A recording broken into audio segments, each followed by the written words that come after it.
Добар ден, криптоентузијасти. Големи вести пред нас. Оваа недела мислам дека ќе биде доста интересна. Не би сакал премногу да се возбудувам со оглед на фактот дека и претходно сме имале такви ситуации во кои што сме имале некои огромни случувања, а тоа не се одразило или добро или пак воопште на самиот криптопазар. Така да ќе гледам да не се возбудувам колку што можем повеќе, но не ветувам ништо. Прво и најбитно, како и секогаш сакам да ги пофалам оние кои што учествуваа во прибирањето на вестите, кои што ќе исподелиме денес со вас. А тоа се Иле Кочишки, Бобан Досев, Дарко Јошев, трите шампиони како и секогаш, Кристијан Малашев, Никола Котели, Мартин Чагорски и Стојанов Ѓорги. Прво сакам да напоменам за сите оние кои што учествуваат во прибирањето на вести кои што ми праќаат оно што мислат дека е интересно да го споделиме со вас, дека ги анализираме вестите и ги вклучуваме во оние делови кои што мислам дека се најбитни за да ги споделиме со вас нормално во однос на дали станува збор за глобална економија, крипто, одредени проекти, нешто можеби интересно да се насмееме како и да е. И уште една битна работа е тоа што многу ретко гледам Инстаграм профилот, да бидеме реални. Значи постирам таму со оглед на фактот да можам да го споделам материјалот до што повеќе луѓе, но пораките на Инстаграм ретко ги гледам. Така да слободно додајте ме на Facebook, оние кои што ми праќате материјали, пратете ги таму, ќе ги најдем истите, може да ги пратите и на CryptoGamidžија или пак мене лично. Така да слободно најдете ме, затоа што се случува да кастам со овие материјали, не сум ги видел на Инстаграм, имаше доста добри материјали, посебно од Мартин Чагорски и Никола Котели, они навистина пратиле соодветни материјали, но за жал не сум ги видел. Така да уште еднаш ќе напоменам, пратете ги ако можете на Facebook, би било многу подобро, нормално ако можете, ако не, ќе гледам нели кога можам ќе разгледам и на Инстаграм. Сега, уште еднаш момци ви благодарам, ова е доказ дека заедницата се труди. Така да нели, како и секогаш одиме понатаму, македонец за македонец. Сега, прво едно многу интересен, значи секоја честна дечкото што го направил толку едноставно, убаво кажано, значи основна математика. Значи долар и биткоин. Така, споредбено со тоа што ако ги гледате вредноста на парите, така или вредноста на вашиот капитал, кога споредувате долар, вие практично го делите, значи количеството на долари со вие што го имате со неограничено. Зошто е тоа така? Затоа што може во било кое време да произведат колку сакаат нови долари. Така да она што сака да ви го кажа овдека е дека во оваа ситуација, значи колку повеќе долари имате, толку помалку вредат вашите пари. А нормално со време се повеќе и повеќе се принтаат нови. Додека за разлика од нели неограниченото принтање на пари, знаеме дека во секое време имаме 21 милион на биткоини, така да во оваа ситуација значи вашите пари колку и да се, секогаш ќе бидат практично делени со купното количество на 21 милион биткоини, нормално, и на тој начин практично вашите пари никогаш нема да изгубат од својата реална вредност. Иако можеби самиот биткоин можеби ќе изгуби или ќе добие на вредност во пари, но генерално вашите пари кога би биле пресметани во биткоин во оваа ситуација, никогаш нема да изгубат на својата вредност со оглед на фактот дека имаме ограничено количество на биткоини. Така да секоја чест, значи стварно овој Carl to the Moon не ми е омилен лик, да бидеме реални, но ова е стварно добра математика во однос на тој дел. Сега, во делот каде што не треба да се возбудуваме премногу, тоа е, значи ова е слика од CCTV, значи знаеме сите што CCTV значи, но не значи тоа. China Central Television, никогаш немаше да верувам дека CCTV ќе го крстат, значи дали ова случајност или е тоа направено намерно, значи сите оние кои што знаат што значи CCTV. Сега, после интересната анекдота со CCTV, значи пак ќе кажам интересна работа. Значи мораме да напоменеме уште еднаш дека да не заборавиме дека еден од главните падови кои што го доживеавме во претходниот bull market беше буквално поради најавата за бан на Кина. И тоа бан на майнинг, бан на секаков тип на крипто на своја територија, нормално знаеме зошто. Затоа што Кина се обидуваше да го заштити својот нов во тоа време дигитален юен проект. И очигледно им успеа со оглед на фактот дека дигиталниот юен се повеќе и повеќе добија на адаптација, додека во исто време криптото беше буквално на некој начин отстрането, иако верувам дека голем дел од кинезите имаат крипто, но нели во секојдневно, да речем, купопродажба беше така речено отстрането заедно со сите менувачници и со се што е мајнинг од Кина. Сега наједнаш обратно на тоа имате ситуација во која што на нивната национална телевизија во Кина, која што е директно регулирана со партиска програма за тоа што ќе се зборува, значи да дојде ситуација во која што се зборува дека Хонг Конг се припрема во своите последни подготовки за отварање на крипто практично како легална трговија на својата територија, со тоа што се најавува, значи уште еднаш ќе напоменам дека вакво нешто на CCTV, ја не очекувам дека ќе се види на CCTV, со оглед на фактот дека пак на крајот од денот знаеме дека сите кои што живеат во Кина ќе може да купат во Хонг Конг крипто. Сега, значи пак ќе напоменам, ова е многу голема работа и самиот Сизи истото го коментира нормално.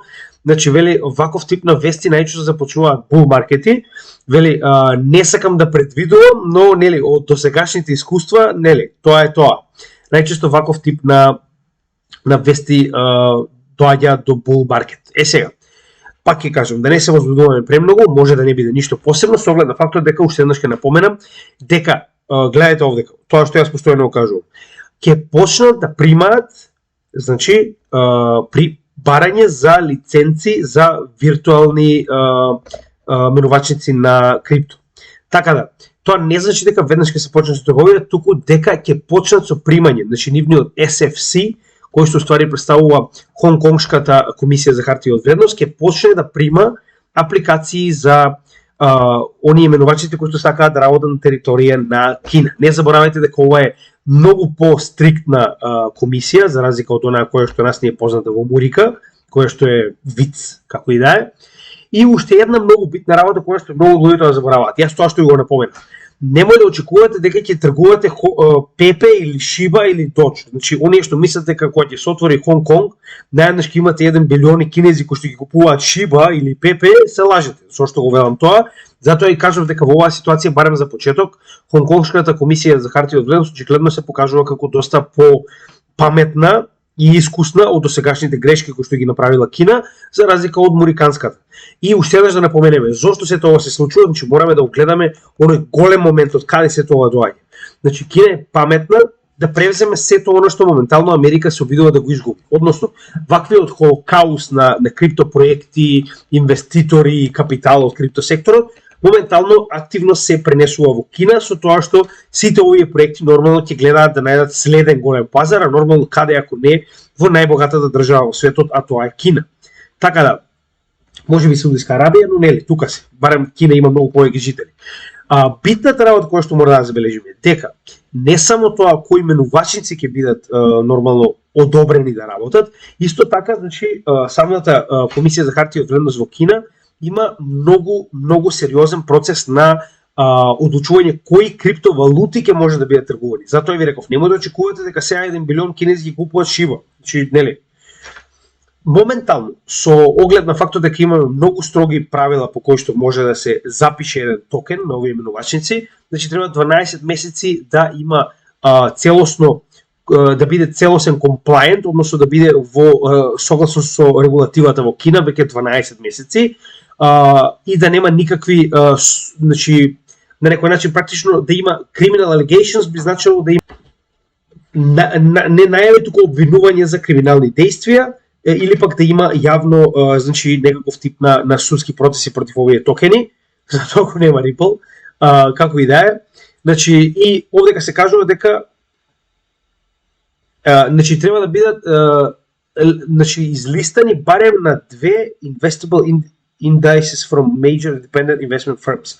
Значи, пак на некој начин. Ова е да има одредени големи, практично независни и инвестицијски фирми, кои што ги имаат овие, да речем, практично овие валути во своје портфолио, со цел нели да покажат на Хонконгската берза дека на вистина со соодветни сериозни играчи ги чуваат овие коини, како и да е. Значи, листата на коини која што досега е јавна е Bitcoin, Ethereum, Litecoin, Polkadot, Bitcoin Cash, Solana, Cardano, Avalanche, Polygon и Chainlink. Повеќето од овие се наоѓаат на нашето портфолио. Нормално за Bitcoin и Ethereum мислам дека нема логика да разговараме јас овие. Litecoin кој што е практично копија на Bitcoin многу побрза, Polkadot, Cardano, Polygon и Chainlink имаме во нашето портфолио поради оваа причина. Очигледно истото го мислат и кинезите. Bitcoin Cash не знам зашто се наоѓа овде, но тоа е форк на Bitcoin, поверувам поради тоа. Avalanche мислам дека немам зборови. Avalanche е еден од најуспешните проекти кои што очекуваме многу, но за жал не успеавме да купиме, затоа што пак ќе кажам, не е поентата само да ги имате сите токени, треба да имате и соодветна количина на пари во овие токени за да може да ви промени нешто. Така да имајте од тоа во превид, ова е битната работа која што мораме да забележиме дека почнува на 1 јуни, но тогаш дури ќе се регистрираат менувачници, а допрва само овие коини ќе бидат оние кои што се дозволени, со тоа што исто така нема да има стейбл коини. Запазете го тој дел многу. Значи ќе имаме само ситуација во која што барем оние кои што се регистрирани во Хонг Конг, верувам дека ќе мораат да користат или директно картичка за да може да купат, или пак ќе мора да користат дигитален юан. Значи тоа е идејата во која што стейбл коините се уште поголема опасност за централизираните држави, како Кина, каде што стейбл коините директно задираат во дигиталниот юан. Така да поради ова комплетно ги разбирам. Така да уште еднаш ќе напоменам, ќе гледам да не се возбудувам со оглед на фактот дека е само за 2 дена, но премногу чекаме во bull market, посебно со оглед на фактот дека каналов зборува веќе година дена, а сме далеку од bull market, така да оно што го зборуваме конечно треба да вроди плод и тоа е еден од најдобрите делови барем за нас, за мене лично, со оглед на фактот дека таа една година која што изгубивме досега во едуцирање, за да има плод, тоа ќе биде во следниот bull market, а неговиот почеток ќе биде практично показател дека знаеме што зборуваме. Така да останува да видиме, нормално, може ќе се докаже испративното, но сега за сега нема такви индиции.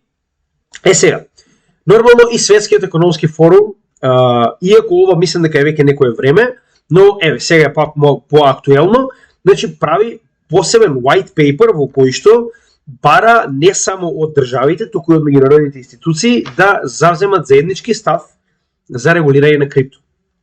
Сега, пак ќе кажам, не заборавајте, сето ова се случува пред bull market, сега тоа го права, значи до сега немаше потреба, сега е битно да се направи, дури ако било направено во последниот Давос во кога беше ноември или декември, сега одлучуваат дека треба да се направи заеднички став за крипто сектор. Значи пак ќе напоменам. Ова не е за џабе, со тоа што добриот дел во целата оваа ситуација е тоа што Светскиот економски форум, иако знаете моето мислење за Светскиот економски форум е нели fuck the WEF, во секое време, значи битниот дел во целата оваа ситуација е тоа што они повикуваат на многу поинаков став од она што го очекува. Односно во оваа ситуација они повикуваат да биде интегрирано криптото со новиот сектор кој што нели треба да биде CBDC, затоа што знаеме и сами дека ова нагло развивање на CBDC доаѓа точно после Давос, откако таму ги собраа, ги испеа, им кажа што треба да прават и ги пратија дома со домашно нашите премиери, министри за финанси, председатели, значи им кажаа како треба да се направи тоа. Со тоа што во оваа ситуација ваквиот white paper кој што го прави WEF повикува на тоа да се прифати криптосекторот и да се направи соодветна регулатива. Со тоа што овдека напишано е дури дека значи само да се обидам да го најдам каде пишува. Страшно е потребна регулатива. Значи така е напишано со тоа што дури верувале или не, Светскиот економски форум кажува дека она што го прави Америка е крајно погрешно, односно регулатива преку присилба е крајно погрешно. Верувале или не? Значи како да не ви се верува. Значи логично размислување било крајно нормално било логично размислување, како и да е. Битно е тоа што овие клошари од WEF бараат моментално од нели и светските организации и држави да направат соодветна регулатива во која што ќе ги интегрира, не во која што ќе ги бркаат криптовалутите. Тоа е добро. Сега ова се враќаме назад, ако се сеќавате, Александар беше исто така еден од заедницата кој што ни прати детална обработка, значи може да погледнете видеото за WEF каде што разговаравме за ова, каде што на вистина на WEF има прво и многу проекти кои што беа поканети, кои што разговараа и кои што разговараа за потенцијално интегрирање со институции, CBDC, држави и слично, но пак тоа е една половина од криптосекторот, другата децентрализираната не беше таму, како и да е. Поентата е дека, значи, пак, на крајот од денот тоа е позитивно за нас, затоа што и WEF пред самото отварање на Хонг Конг повикува на значи, да има заедничка регулатива, да се координираат сите овие институции и држави и да има позитивна регулатива. Тоа е многу битно. Значи, повикува да не биде бркано крипто, туку да биде интегрирано како што треба. Сега, следно сакале ви или не, мораме да го споделиме ова со вас, затоа што е премногу битно. Значи, уште еднаш ќе напоменам. Џаве разговараме само за криптосекторот ако не сме свесни за глобалната економија. Многу од вас, сега ќе ви кажам прост пример. Видеото кое што го направив пред малку, во кое што објаснив кои се оние работи кои што доаѓаат во светот, сакаме ние или не, кои што не сме ги виделе веќе 100 години, Изгубив повеќе од 4 сабскрајбери, препоставувам затоа што се изморени од тоа да го слушаат постојано. Јас не го правам ова затоа што сакам. Од друга страна, јас не собирам симпатизери на партија, не отварам партија, значи ова не е политика, ова е економија. Ако вас не ви се допаѓа како функционира економијата, ја не ве разбирам вас. Значи на крајот од денот економијата функционира без разлика дали вие ја сакате или не. Се разбираме? И мене не ми се допаѓа што Америка е се уште за жал број 1 економија во светот, но тоа е реалноста. Така да оваа ситуација, значи не е дали вас ви се допаѓа или не. Сакам да кажам на оние кои што очигледно го гледаат мојот канал и се откажуваат кога ти почне да зборам за БРИКС. Ваш проблем, на крајот од денот немате потреба да гледате мојот канал. Сето ова е доброволно, како јас што го правам доброволно, така и вие го гледате доброволно. Така да, уште еднаш ќе напоменам, моменталната економска ситуација во која што вие имате борба за превласт од БРИКС и НАТО, кој да ви каже обратно ве лаже, е многу битна. Така да, ова мора да го проследиме. Не можеме ние да го игнорираме и да се надеваме дека нема да биде ништо и да се фокусираме на Пепе или на Додж. Значи, уште еднаш ќе напоменам. Работата во криптосекторот е неизбежно поврзана со работата во економскиот сектор. Јас ова го правам за да ви помогнам да сватите како макроекономските појави моментално делуваат позитивно или негативно на крипто. Ако вас тоа не ви се допаѓа, има други балкански канали кои што зборуваат за потенцијалот на Пепе, потенцијалот на Шиба, имате некои нови, не знам, таму Флоки. Пак ќе кажам, слободно, мене не ми смета, значи на крајот од денот ова го правам доброволно. Сега, зошто е ова битно? Затоа што Саудиска Арабија се приклучува на новата банка, мислам не е нова, но генерално е стара, но на некој начин е нова на светската сцена, а тоа е само момент да се лоадира страната, New Development Bank, која што е уствари и така речено своевидно на централна банка, која што има моментално светска централна банка, БИС. Во оваа ситуација членките на БРИКС имаат своја банка која што ја користат со цел помагање на оние земји кои што се во развој, со цел истите да можат да финансираат за кредити, доколку не им ги дадат од АМФ или од Светска банка. Со тоа што основни членки, нормално се основните 5 членки на БРИКС, имаме нови кои што се додадени, гледаме 2021-та се Обединетите арапски емирати и Бангладеш, и 2023-та е Египет. Тоа го знаеме, се случи пред само малку. Уругвај е онаа која што аплицирала се уште не е примена, затоа што не значи дека сте членка на БРИКС, дека веднаш ќе бидете членка на оваа банка, но многу битна работа која што ќе ви напоменам за некое време, значи Саудиска Арабија само што започнува, сега зборуваме, ова се сериозни разговори, не само да се приклучи на БРИКС, туку да се приклучи на оваа банка. А знаете која е моќта на Саудиска Арабија со низините производни капацитети на горива и нафта, кои што како такви моментално ја прават да биде една од најбогатите земји во светот. А дополнително да не забораваме дека ваквото отстранување на Саудиска Арабија како исклучиво битен партнер на Америка ќе го промени светот како што го познаваме. Значи доларот единствена моќ која што ја има е тоа што досега е единственото средство по кое што се менува вредноста на нафта. И таквата трговија на нафта за долари се нарекува уствари и стандардот на петродолар, затоа и тоа е единствената сила која што доларот досега ја имаше. Така да овој тренд на дедоларизација е уште толку забрзан поради опаѓање на ваквиот тренд во кој што нафтата сега се тргува и за други валути.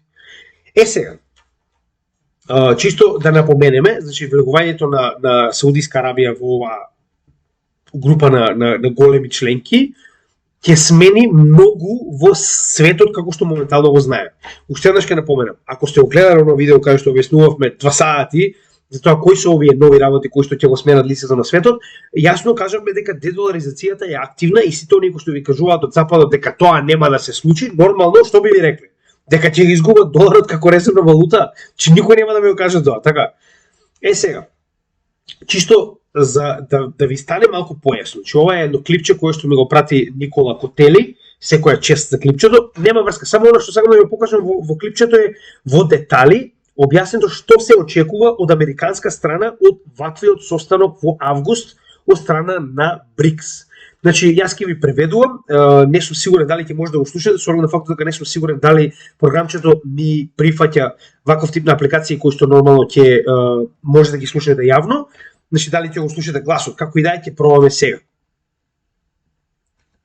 Значи,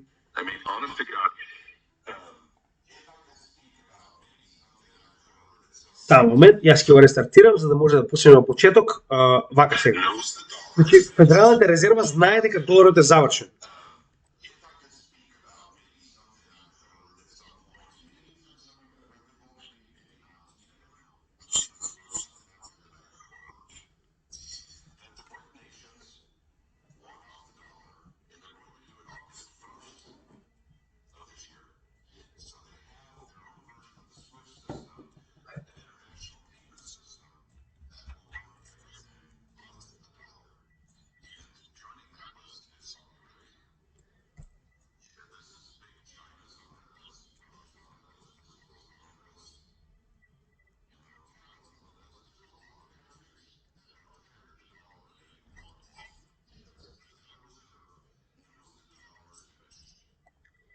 Вака сега, значи она што го кажа во кратки црти е дека Федералната резерва е свесна дека доларот е завршен. Јас верувам дека тоа е една од причините поради кои што ја буткаат FedNow програмата во која што ќе имате целосна дигитализација на доларот, па дури и да се случи кешот како кеш да се врати во долар, они ќе може едноставно да го заменат, односно да ја намалат инфлацијата на истиот вака, ако имате CBDC, се разбираме. Едноставно ќе може да го избришат. Сега, она што го кажа, што е многу битно да го забележите, е тоа што он вели имаат банка која што е еднаква на SWIFT.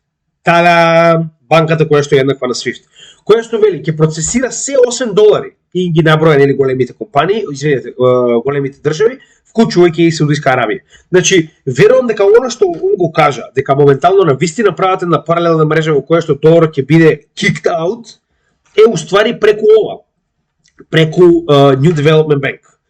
Дали тоа ќе се случи или не, останува да видиме, но веројатноста дека ќе се случи е многу голема. А таквата веројатност, ако веќе е голема, може да го смери сето она што нас до сега не е познато.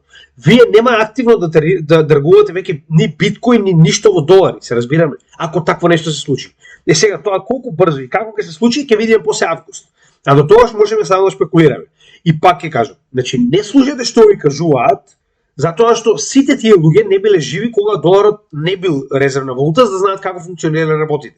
Од друга страна, економијата е толку многу поинаква од тоа време, што не можеме ни да си представиме како ќе изгледа кога овие членки ќе го нападнат доларот. Се разбираме? Така да останува да видиме, што еднаш ќе напоменам, ја мислам дека држење на биткоин и злато ќе биде доста паметно во тој период со цел да направите хедж против потенцијалните случувања кои што може да настапат од едната или од другата страна. Вие не знаете кој ќе биде победник. Без разлика за кого вие навивате, дали е за LGBT НАТО или за БРИКС, не знаете кој ќе победи. Така да битно е да бидете неутрални и да искористите од двете страни практично. Сега, за само уште оваа слика и завршуваме со нели генерално економската слика на светот. Значи ова се земјите членки на БРИКС и оние кои што сакаат да станат, односно кои што веќе имаат поднесено иницијатива за негово зачленување. Сега, само да ве потсетам, следен пат кога ќе слушате наши новинари дома или некои морони од BBC, CNN или како и да се викаат нивните демократски медиуми, да ви кажуваат како цивилизираниот свет е за или против нешто, белиот дел од мапата најчесто представува цивилизираниот свет, со исклучок на Африка и Јужна Америка. Значи, белиот дел од мапата е уствари цивилизираниот свет. Ова друго активно, ако не се знаеле, значи Борел, кој што е еден од високите представници на Европа, го нарекува џунгла. Значи, ова е за нив џунгла, вклучувајќи ни и нас, ако сме ние дел од LGBT НАТО. Значи, за нив е тоа џунгла. Така да, уште еднаш ќе напоменам. Јавно ве навредуваат за тоа што сте вие дел од инфериорната раса, а вие понатаму навивате за LGBTQ НАТО. Толку имам да кажам, натаму вие си знаете. Како и да е, значи ова е цивилизираниот дел од светот, не е остатокот.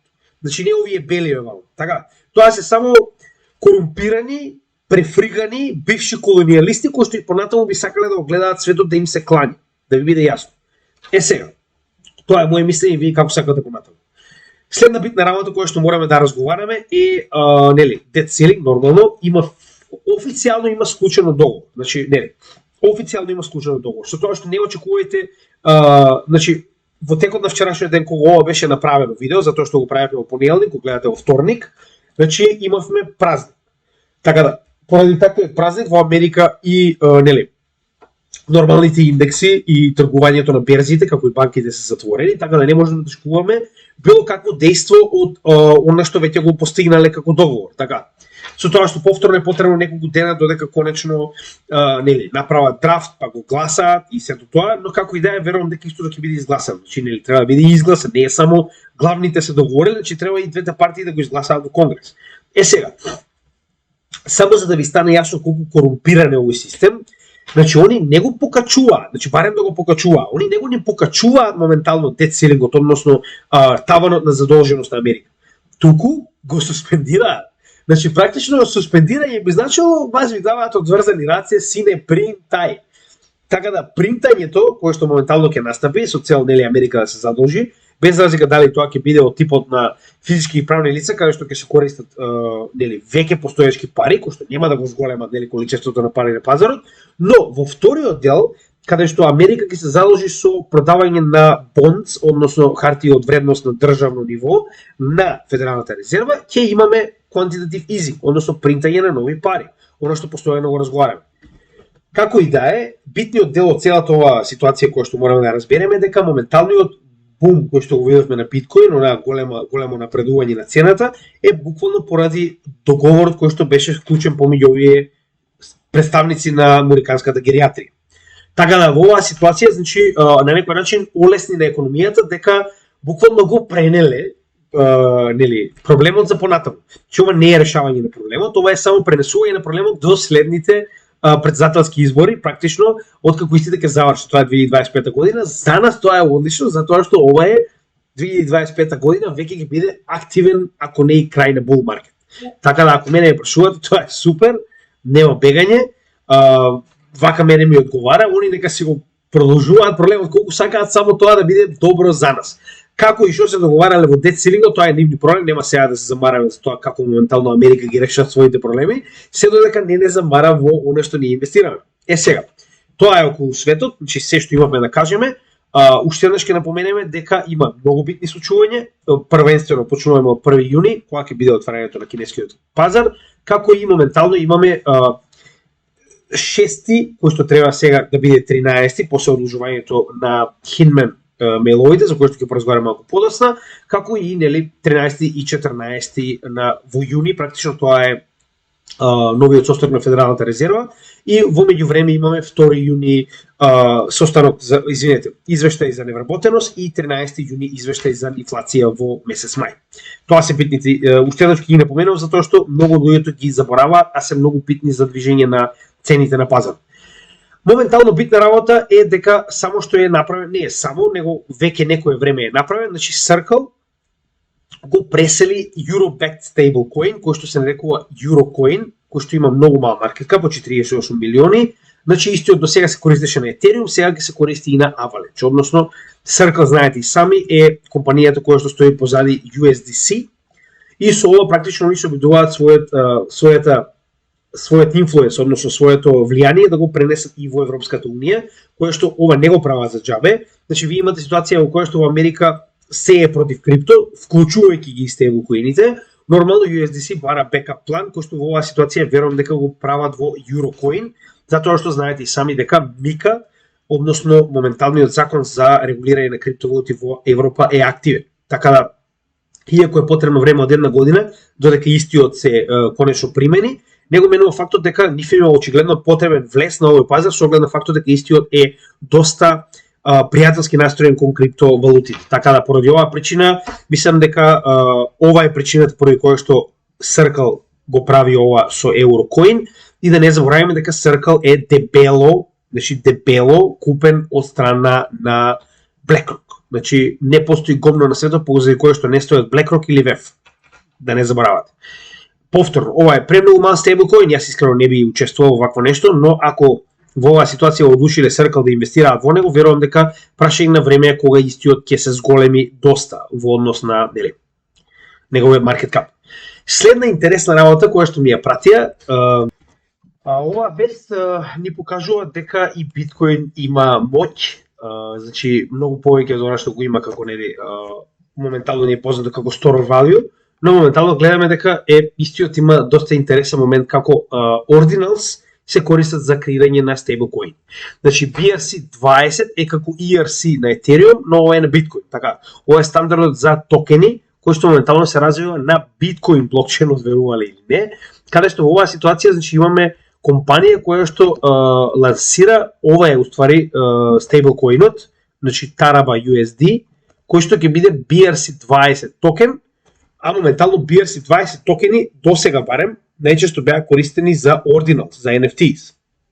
За оние кои што не знаат што се ordinals, тоа е посебен тип на технологија со кој што моментално на еден сатоши, најмалата единица на биткоин, значи да речем 0,0000001, тоа е еден сатоши, значи на таа единица може да закачите текст.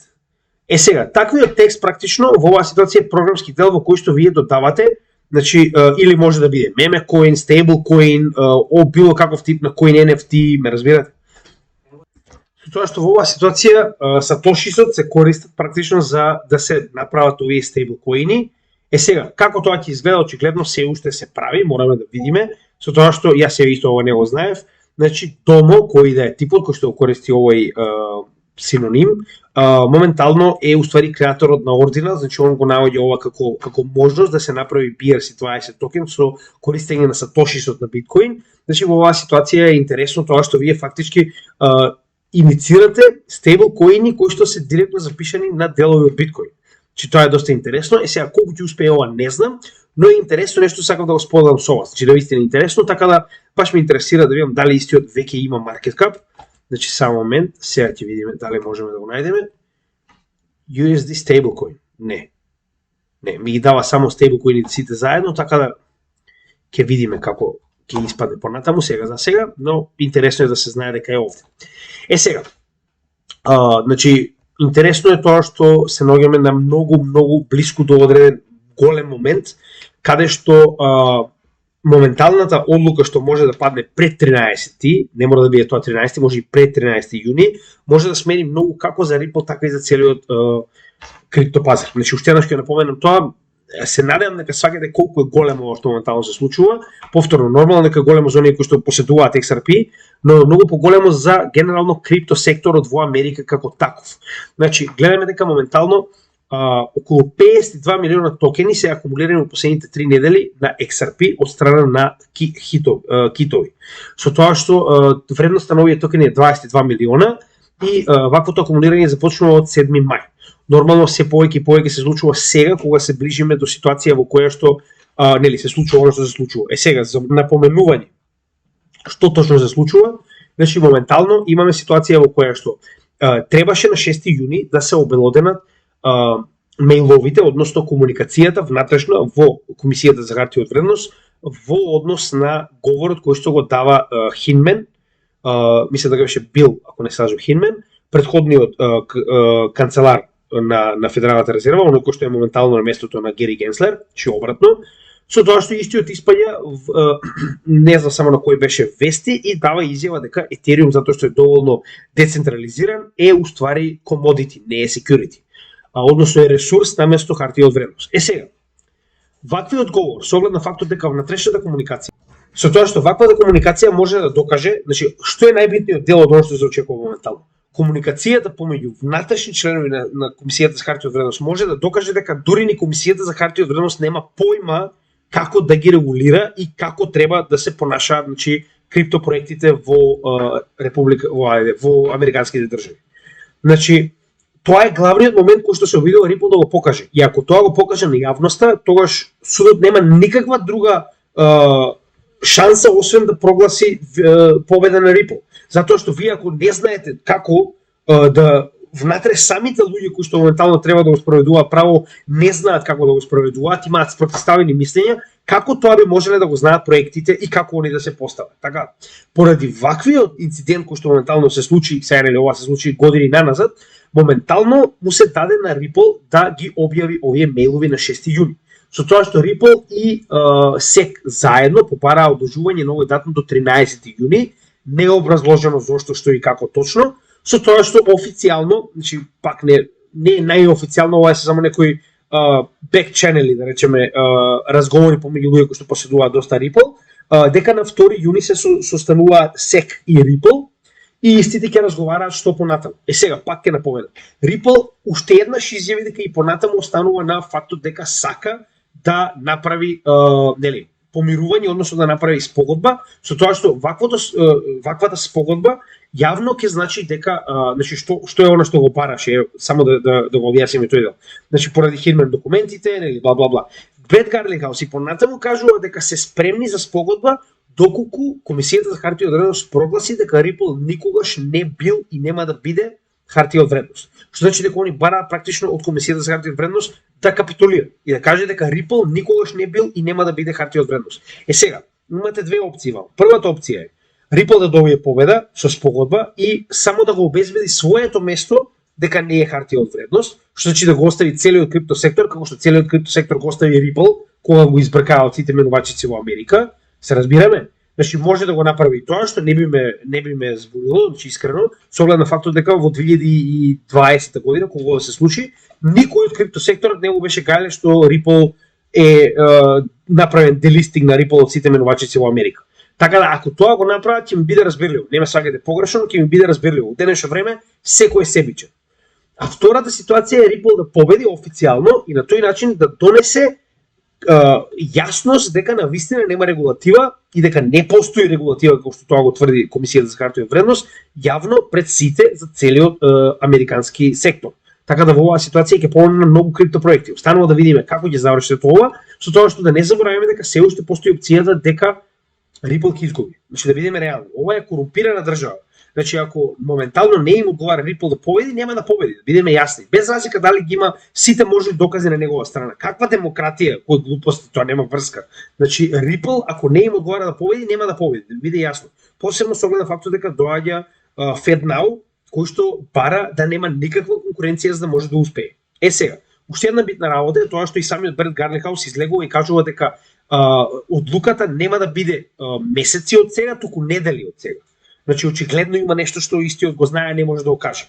Уште еднаш ќе напоменам, ако мене ме прашувате, јас типувам на моментот дека моментално се преговара помеѓу SEC и Ripple за тоа што понатаму ќе се прави во однос на овој случај и верувам дека ако јас барем се прашувам, според моја логика верувам дека Ripple ќе биде себичен, ќе си добие победа сам за себе си со спогодба и на тој начин ќе биде вториот коин во цела Америка, кој што легално може да се продава на менувачници, после биткоин и кој што нема потреба да се регистрира со SEC. Значи на тој начин вие елиминирате и целата конкуренција. Се разбираме? Пак ќе кажам, може би е глупаво, но зашто би помогнале на сите токени ако може да си помогнете себе си и да ги елиминирате како конкуренција. Значи реално мене ако ме прашувате, така би размислувале капиталистички умови во оваа ситуација. И верувам дека така и ќе направат ако им се даде шанса. Со тоа што да не забораваме уште една битна работа, моментално значи Ripple во Америка во една од државите во Атланта е практично, како да кажем, препознат како само да кажеме точно како би било тоа, интернационален медиум за плаќање.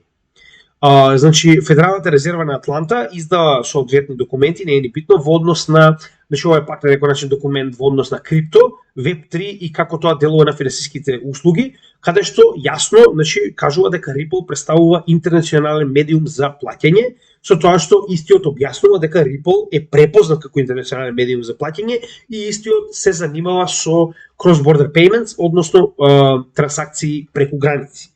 Така да ова е доста битен момент каде што имате ситуација во која што Федералната резерва, SEC ви е противник, а една од федералните банки на Атланта ве препознава како интернационален медиум за транспорт на пари. Така да ова е многу битно, значи проследете што ќе се случува, не значи дека треба да чекаме до 13 јуни, може да дојде и утре и одлука од судот или пак одлука од потенцијална спогодба, значи моментот е што сме скоро пред крајот. Ја пак ќе кажам, ова го чекам уште од кога започна, значи јас имав Ripple и уште пред тужбата и по тужбата и една година по тужбата и во bull маркетот и во bear маркетот, така да уште еднаш ќе напоменам, планираме да купиме уште некоја мала количина на Ripple во овие денови и нормално тоа да го додадеме на што и да се случи понатаму, ние повторно веруваме во иднината на Ripple дури и да дојде негативна одлука на овој суд. Тоа е наше мислење, не ви кажувам нели финансиски совет, само имате го предвид што ние планираме околу овој коин. Исто така многу битна работа која што доаѓа летото е предлогот на Cardano CIP 1694, кој што е целосна децентрализација на Cardano. Многу битна работа. Со ова ќе биде подецентрализиран и од биткоин. Зошто го велам ова? Затоа што со овој практично предлог се усвојуваат неколку органи, како што се прво ќе има устав, constitution, потоа ќе има конституцијски, односно уставен комитет, ќе има делегирани репрезентативци, практично нешто како парламент, ќе има нели government sections, votes, сето тоа ќе биде целосно организирано од седницата. Значи во оваа ситуација преку ваквиот предлог IOHK, што е уствари компанијата која што стои позади Cardano, заедно со Cardano Foundation и со Чарлс Хоскинс, целосно ја предаваат работата на Cardano на заедницата. И на тој начин, дури и да се случи утре нешто со кое што ќе сакаат да го нападнат Cardano, нема да можат затоа што официјално вие немате против кого да одите, се разбираме. Не постои фондација која што може да ја тужите, да ја затворите, да ја принудите, да ја притиснете, не постои. Значи имате децентрализирана организација низ целиот свет на луѓе кои што се дел од ова тело кое што одлучува. Со тоа што убаво кажано, че ова ќе биде wake up call, односно ќе ги разбуди сите крипто проекти, уште еднаш се враќаме на оно што го спомнав малку предходно. Значи Хинмен не за џабе вели Етериум нема да биде сметан за хартија од вредност затоа што е доволно децентрализиран.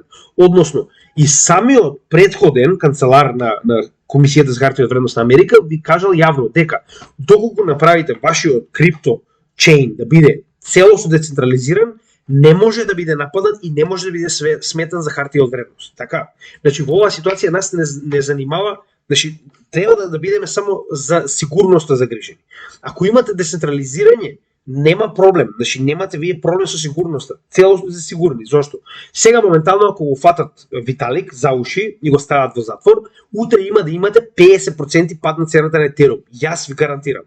Зошто? Затоа што Виталик е самото лице на Етериум. Но дополнително, не само тоа, него истиот е директно заложен и за голем дел од Етериум, како количина, и за Етериум фондацијата, и за неговите надграби. Значи, Виталик е буквално срцето моментално на Етериум. Така, за разлика од Чарлс Хоскинс има многу помала улога во развивањето на Cardano и многу како што вела Тони, backseat, односно не се занимава со овие големи одлуки, големите одлуки ги донесуваат соодветни органи.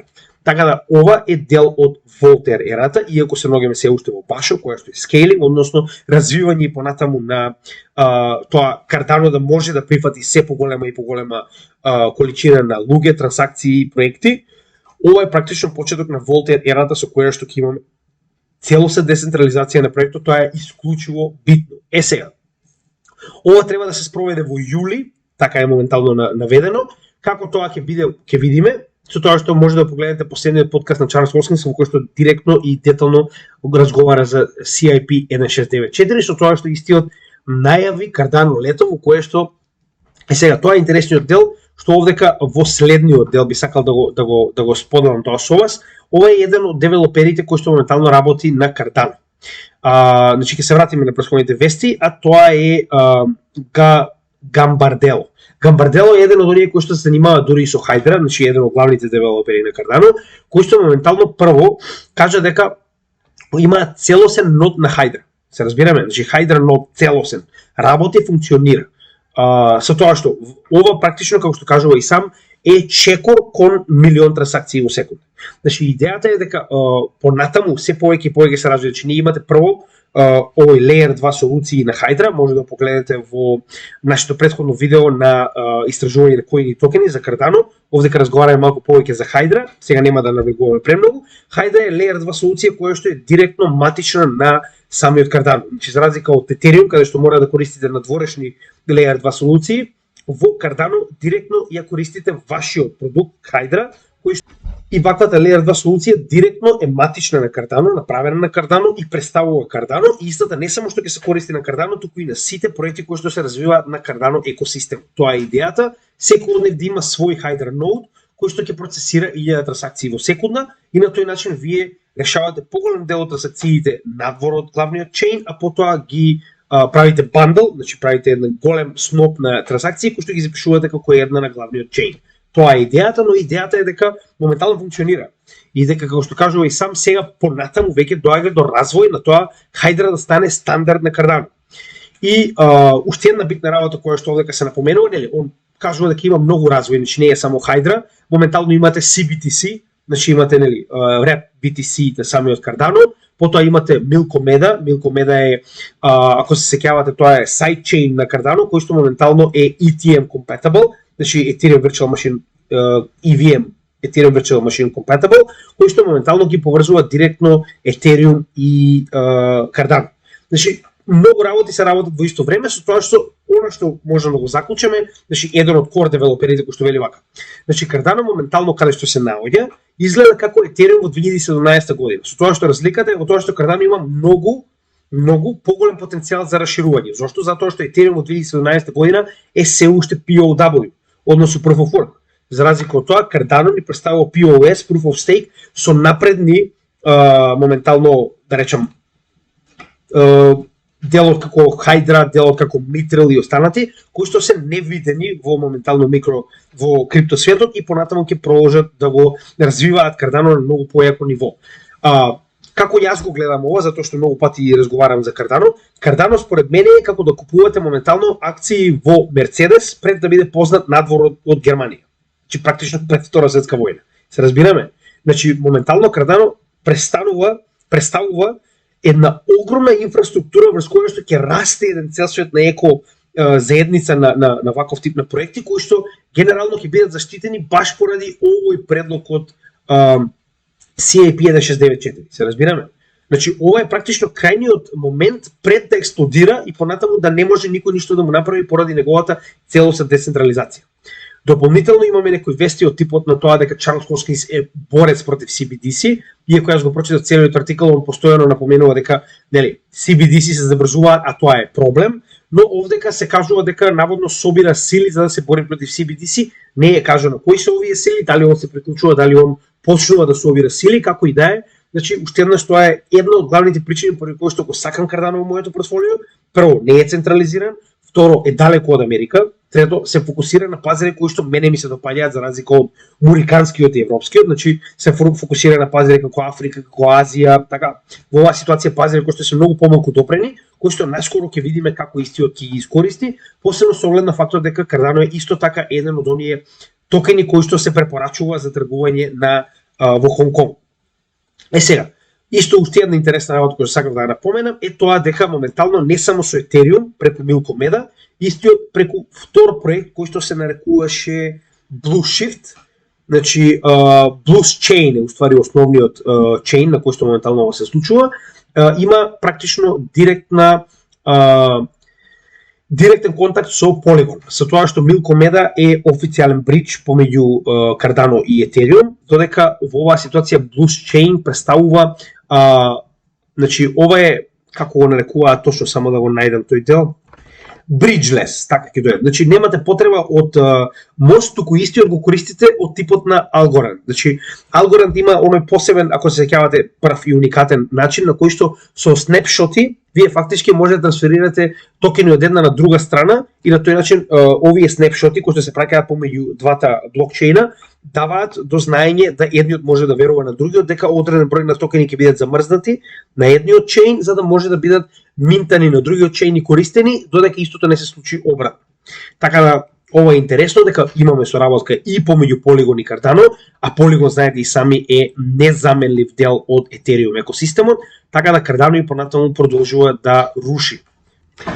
И уште некои интересни вести на крај, меѓу кои имаме едно многу битно предупредување, исто така пратено од, значи морам да напоменам, Никола Котели ни прати некои многу интересни видеа кои што многу помагаат во знаете како, едно е кога јас ви зборувам, друго е кога тоа сликовито ќе го видите со соодветни податоци направено, значи ќе ви стане јасно само за некое време. Бали моментално прави кракдаун на сите туристи кои што се обидуваат да користат криптовалути на својата територија. Сега, ова е интересно, кога ќе го прочитате целиот текст, сватите дека не е само крипто, туку на било која валута која што моментално се користи во Бали, со тоа што они на тој начин се обидуваат да ја заштитат својата валута која што е рупи. И делот од тој дел го разбирам. Значи, вие практично ако дојдете и почнете да носите било каков тип на валути и луѓето почнат тоа да го прифаќаат, автоматски вашата валута отпаѓа. Така да не е ова само за крипто, туку е за сите странски валути кои што моментално се користат во Бали, противно на она што владата го сакаа, тоа е да се користи нивната матична валута која што е рупии. Мислам дека е рупи како индиската, не сум сигурен како и да е. Мислам РП, да, тоа е тоа. Како и да е, не е нешто страшно, но е интересно дека, нели, нормално, прво се става крипто. Се заборава фактот дека не е само за крипто, туку и за останатите валути, но како и да е. Сега, пред да продолжиме понатаму, значи сакам да ви покажам практично две видеа и една слика. Односно, се движиме кон CBDC, тоа е неминовно. Но делот кој што многу луѓето не го разбираат, дека не можеме само да скокнеме до CBDC. Првиот чекор за да се придвижиме до CBDC, односно Central Bank Digital Currency, сите оние кои што не знаат зашто зборувам, погледнете на нашиот канал, имате неколку видеа за CBDC, само пишете CBDC и ќе ви биде јасно, значи ќе ви стане многу појасно што зборуваме моментално, но делот кој што мораме прво да го сватиме, она што постојано ви кажуваме, дека се движиме кон cashless society. Односно, што тоа представува? Представува ситуација во која што државата ве принудува да немате кеш. Разговаравме во текот на претходното видео. Ако погледнете видеото вчера, ќе ви стане јасно зошто е толку битен кешот, затоа што тоа е последното анонимно средство кое што ви дава одредена моќна независност да го користите каде сакате. Тоа моментално државите се обидуваат да го елиминираат со цел да имаат целосна контрола над вашето трошење, да знаат точно каде, што и како купувате, имате и се обидувате, нели, да зачувате или да продадете или што и да е. Така да погледнете еве само на кратко, па ќе продолжиме понатаму. Само момент, како и секојаш, заборавив да го одмутирам. Добро, само момент.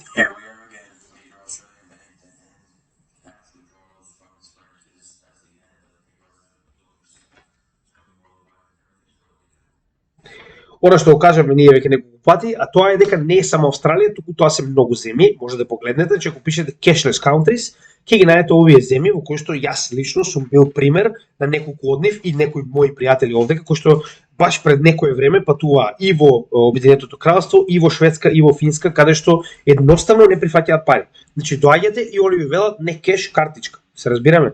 Значи ова се развиени економии кои што моментално активно ви кажуваат дека не сакаат користење на кеш, дека се претензира кон тоа се да биде дигитално. Значи ова не е веќе многу од вас верувам дека мислите дека тоа е далеко, има време. Значи не е далеко, се случува моментално, само некои од овие држави се многу блиску. Значи за разлика од целата оваа ситуација, вас значи Холандија, Швајцарија, Данска, Норвешка, Финска и Шведска не ви се далеко воопште. А верувате ми, ако го има таму, тоа е пола Европа моментално ви е наброев, многу брзо ќе дојде и кај вас. И чисто за да ви стане јасно каде се тоа се движи и од каде државите наједнаш одлучија дека не сакаат веќе да имаат кеш. Сега ќе ви покажам точно. Значи се сеќавате на онаа ситуација каде што имавме проблем со камионџиите во Канада, така. Значи сега ќе објаснам целата оваа ситуација за да ви стане јасно колку полошо ќе биде кога конечно ќе имаме дигитална валута директно издадена од Централна банка. Значи, ако мислите дека Централната банка као не е опасна, значи гледате во ова.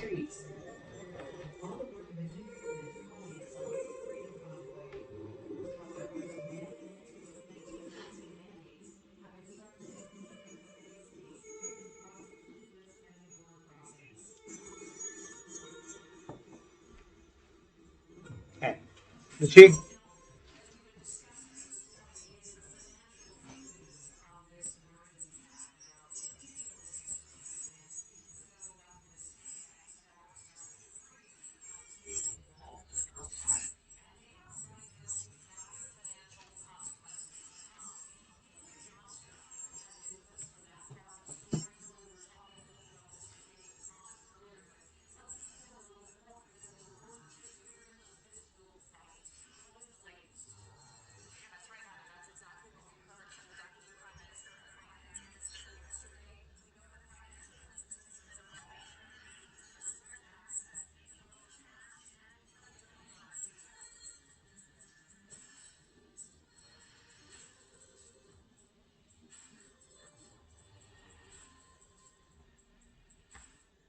така, значи, ако не ви беше јасно, сега ќе ви разјаснам малку повеќе на македонски. Значи, ако се сеќавате на таквиот практично протест кој што го направија возачите во Канада, го направија со цел да се запренели она присилно вакцинирање на луѓе, како и да е. Значи, што направи државата? Според табличките кои што беа запишани нормално од соодветни службени лица, директно пристапи кон замрзнување на сметките на луѓето кои што учествуваат во овој протест. Значи, вие ако имате замрзната сметка, официјално вие не може да учествувате во ово општество. Дополнително, значи, дури оние средства кои што беа пратени по криптоканали, доколку истите овие луѓе имаат соодветна, да речем, профил на Binance, профил на Kraken, значи, а нели, истите се нормално compliable и во Канада, значи, државата Канада бара од овие менувачници директно да ги запрат сите средства кои што ќе дојдат на овие луѓе, со цел да не може да примат никаква финансиска помош. И убаво кажано овде, како вие мислите дека тоа нема да се случи повторно помислете, затоа што, значи, CBDC не морате ни да го прави тоа преку банки. Притискате копче и вие автоматски блокирате секој кој што не ви се допаѓа во овој општество.